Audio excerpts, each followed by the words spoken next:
বিসমিল্লাহির রহমানির রহিম। স্বাধীনতার প্রথম সকালে সবাইকে জানাই শুভেচ্ছা এবং আসসালামু আলাইকুম। আমার কোমলমতি ভাইদের রক্তের বিনিময়ে, ছোট ভাই বোনদের রক্তের বিনিময়ে, শিশুর রক্তের বিনিময়ে, ছাত্রদের পরিশ্রমের বিনিময়ে আমরা নতুন স্বাধীনতার স্বাদ পেলাম। আমরা ৭১ দেখি নাই। আমার দাদা একজন মুক্তিযোদ্ধা, তার মুখে ৭১-এর কথা শুনেছি। আজকে আমার আবু ছাইদ এর মতো শত শত ভাই বোন, মুগ্ধর মতো শত শত ভাই বোনদের ত্যাগের বিনিময়ে আমরা নতুন স্বাধীনতা পেলাম।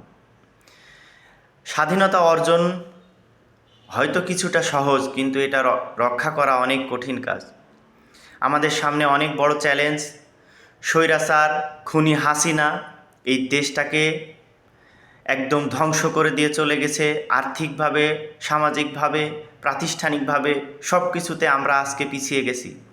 এই দেশকে নতুনভাবে গড়তে আমাদের অনেক মেহনত করতে হবে, আমাদের ঐক্যবদ্ধ থাকতে হবে।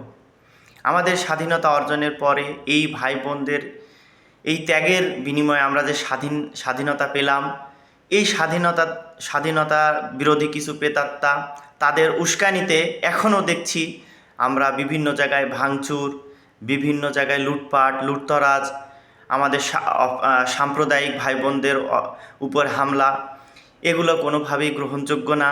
আমরা স্বাধীনতা আমরা সবাই উপভোগ করব, কিন্তু এটাকে ভোগে পরিণত করব না। আমরা কোনো সাম্প্রদায়িক কোনো হামলাতে আমরা অংশগ্রহণ করব না। আমরা আমাদের জাতীয় সম্পদকে রক্ষা করব। আমরা আমাদের সেনাবাহিনী প্রধান যিনি যে কথা দিয়েছে তার উপর আস্থা রেখে, আমাদের প্রত্যেকটা দলের নেতাকর্মীর উপর আস্থা রেখে আমরা আমাদের দেশকে এগিয়ে নিয়ে যাওয়ার জন্য তাদেরকে সহযোগিতা করব। আমরা সবাই মিলে কোনো ধরনের এই ভাঙচুর, অগ্নিকাণ্ড, এই লুটতরাজ এসবের ভিতরে কাউকে লেলিয়ে দিব না, এবং আমরা তাদেরকে বোঝাবো আমাদের দেশের সম্পদ আমরা রক্ষা করব। আমাদের সামনে অনেক বড় চ্যালেঞ্জ, অনেক বড় কঠিন রাস্তা এখনও পার হতে হবে। আমরা সবাই ঐক্যবদ্ধ থাকব এবং বাংলাদেশকে এগিয়ে নিয়ে যাব ইনশাআল্লাহ। আপনারা সবাই ভালো থাকবেন, আর সবাইকে ঐক্যবদ্ধভাবে বাংলাদেশের প্রতি শ্রদ্ধা রেখে কাজ করার জন্য অনুরোধ জানাচ্ছি।